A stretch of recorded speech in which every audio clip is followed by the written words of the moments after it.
Today, we zoom into the humanitarian crisis in Gaza. Since the outbreak of this war on October 7th, more than 15,000 Palestinians have been killed in Gaza, 70% of which are women and children. According to various sources, also, the estimated number of Palestinian injuries have surpassed 35,000. And as of this weekend, Israel has resumed its incursion in Gaza and its bombardment in Gaza after a 6-day truce, a humanitarian truce that has allowed the entry of much-needed humanitarian assistance for the Palestinians. But as of this weekend, more Palestinians were also ordered to evacuate the southern part of Gaza, to which residents from the north had evacuated a few weeks earlier. More than 1 million Palestinians are internally displaced in the Gaza Strip today. My guest is Ciaran Donnelly, the Senior Vice President for Crisis Response, Recovery and Development at the International Rescue Committee. From where he sits in the headquarters in New York, he oversees humanitarian programs in over 40 countries worldwide, reaching more than 32 million people as of last year. Welcome, Mr. Donnelly, and thank you so much for your time today. Thanks, Marissa. Good to be here. Ciaran, what is your current assessment of this humanitarian crisis unfolding in Gaza today, and what are you at IRC most concerned with? The situation we're seeing unfold in Gaza today, that we've seen unfold for almost 2 months now, is nothing short of a humanitarian catastrophe. And we're really concerned that the impact on people in Gaza is only going to continue to worsen, in particular if there isn't the ability for aid agencies to scale up assistance rapidly. You mentioned the large numbers of fatalities, 15,000 people who've been killed, and numbers of injuries. The number reported yesterday by the UN is actually over 41,000 people who've been injured in the fighting to date, as reported by the Ministry of Health. Gaza is obviously one of the most densely populated places in Earth, and that means when people flee for safety, they have very few options of where to go to. 1.6 or 1.7 million people have been displaced from their homes. 45% of the housing units have been either destroyed or significantly damaged by the fighting. Those people who fled for safety haven't found it. They've fled to places where they found themselves at further risk of attack and of harm, and where the public health risks to them and to their families are acute and very, very concerning. We're particularly focused at the International Rescue Committee on the health situation. That's the main thrust of the response that we're in the process of launching.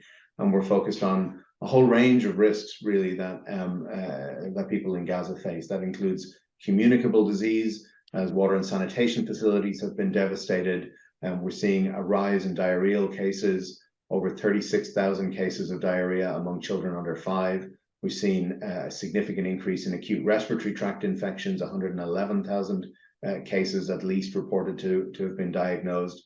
We're seeing significant numbers of skin conditions, of lice. Hepatitis A is being reported. And as always, we're concerned about a risk of cholera and typhoid and other waterborne diseases. Those are general risks that the population as a whole faces. We're also focused on particular groups like mothers and children. There are estimated to be 50,000 pregnant women in Gaza, with 180 babies delivered every day. We think about 15% of those on average would need specialized medical care that is increasingly unavailable to them. And many of those watching this will have seen the incredibly challenging situation for neonatal care, which really, I think, speaks to all of us, just in terms of the vulnerability of those children and the very, very specialized care that they need. The focus on children is important, not just beyond the very youngest of them. Over 40% of the fatalities reported are estimated to have been children. And while numbers are challenging, we believe that a similar percentage holds among the numbers of injuries. And so the need for specialized medical care for children who've been injured is significant. One thing that I think really illustrates the particular severity of this crisis is the emergence of an acronym that we haven't seen used in other situations, and it's WCNSF. Wounded child, no surviving family. And doctors and medical professionals responding on the ground are seeing children reporting with significant injuries and no surviving family members to take care of them with such frequency that they've had to invent this acronym. There's a range of other risks that we should talk about. The mental health situation, both in terms of specialized psychiatric support and more general psychological support, is terrible. Food security and malnutrition. 63% of people in Gaza before October 7th were estimated to be food insecure. With the interruption in food supplies and with cooking gas and fuel supplies, that number is only going to increase. And as we see a public health crisis on the horizon, we can also see a food and malnutrition crisis on the horizon.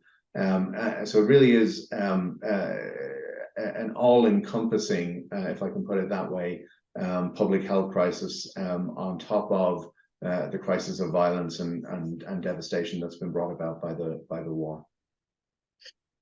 And how is the IRC working within the humanitarian sector and coordinating efforts? We've also been hearing calls by multiple humanitarian organizations and the UN for a humanitarian ceasefire that holds. So how are you navigating your way through this sector and to ensure that people in Gaza will be tended to with all the different basic needs that they have?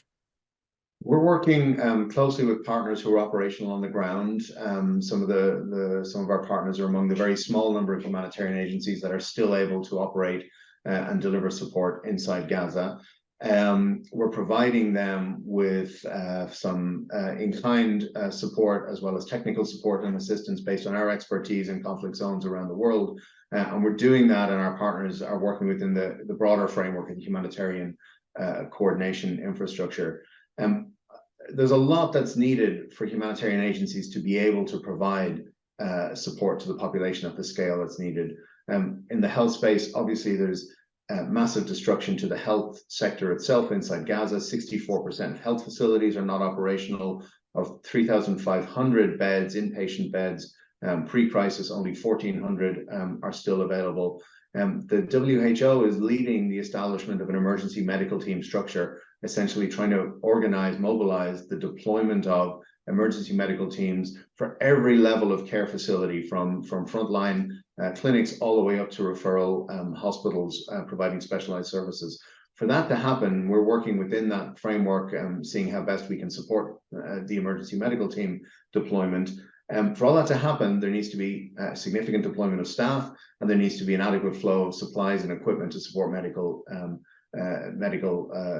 activities to be carried out. Around that, there needs to be sufficient safe water supplies. There needs to be adequate sanitation facilities, particularly in overcrowded settings where we have reports of hundreds of people sharing a single toilet in some cases. And there needs to be a reestablishment of the power and the fuel needed, electricity and gas and petrol, in order to be able to power generators, in order to get the lights back on, in order to support people to be able to provide food for themselves, in order to support the operations that are necessary at hospitals, health clinics, and so on. And obviously for trucks and ambulances to be able to move around and provide aid. And food goes without saying. Without provision of adequate quantities of food, we'll just see a deepening of the crisis. But none of that can happen without the provision of safety. And I say the last in my list, but it really is the most important of them. Without sufficient safety, and that means a stop in the fighting. What will happen is we'll see continued harm and a deepening of the direct impacts of fighting, but it will also become impossible for medical workers, for aid agencies to get supplies inside Gaza, to move around, to be able to distribute, to be able to organize distributions and care facilities, safe spaces, health clinics, and it'll be impossible for people to move to those areas to access the aid. So in our calls for a humanitarian ceasefire, we've been really focused on two things. We've been focused on the necessity of stopping the fighting in order to prevent further harm and to protect civilians, but also the necessity of stopping the fighting in order to allow for a scale up and a sustained provision of humanitarian aid. The truce, the pause that we saw last week that came to an end on Friday morning with the resumption of violence allowed for a very minimal increase in the level of assistance that was able to get in. There's a number of administrative barriers and bottlenecks in addition to the challenges I've already discussed that meant that while there was an increase in the number of trucks crossing the border into Gaza, it was nowhere close to what was needed in terms of setting up, providing aid to people. And what was not possible at all was to establish any kind of sustainable infrastructure for the ongoing provision of aid. And that's really what's going to be needed when we look at the deepening impacts on civilians of this crisis, the prospect of a hard winter ahead for many people. And so as long as the fighting continues, meeting their needs is going to continue to be a next to impossible task. And many in the many UN officials have also indicated that the aid that they were getting before October 7th was also not enough. And so now we're looking at levels that are much lower, with as you mentioned, an absolute humanitarian catastrophe worsening on a daily basis. Ciaran, one last question, and I know it's hard to think about the day after because there's so much to address every minute of every day for the people of Gaza. But how do you envision the role of IRC as well as other humanitarian organizations post-war? You're right. It's hard to think about that right now when we see what's happening on the ground and the reports that we're seeing. But it's important that we do think about it. It's important that we are prepared for whatever eventuality arises that allows for an increase in our activities and those of our partners in the wider aid community.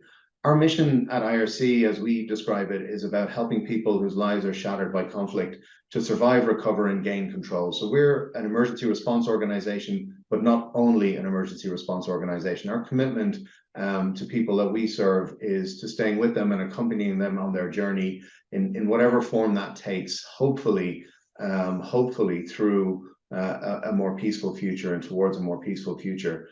The way we'll do that is through the provision and the support of humanitarian assistance, partnering with local organizations and local service providers, Ministry of Health on the ground, providing technical expertise and hopefully resources and added value that we can bring as a large international organization. We can only do that successfully, though, in a context in which there is relative stability, in which there is a degree of institutional stability that emerges that allows for the provision of health services. We don't want to set up a parallel system. We don't want to replicate and set up a kind of shadow Ministry of Health on the NGO side or on the UN side. We should be working through structures, and that's necessary in order to reach and to sustain the kinds of services that are needed for an entire population, over 2 million people. And so that can only happen when we get to a point of, as I said, relative stability, of hopefully peace for the people of Gaza, and that can permit the delivery of sustained operations. In whatever way we do that, we will always be guided by our humanitarian principles: humanity, impartiality, neutrality, and independence. We will always keep the needs of civilians front and center in our minds as we do that, and we will always be adaptive and creative in doing what we can to meet their needs as safely and responsibly as we can. Thank you so much, Ciaran, for your time and for shedding light on the important role that IRC and other humanitarian organizations focus on the ground. And we also hope that we will see that day where both Palestinians and Israelis will live side by side in peace and security. Thank you again. Great. Thank you, Marissa.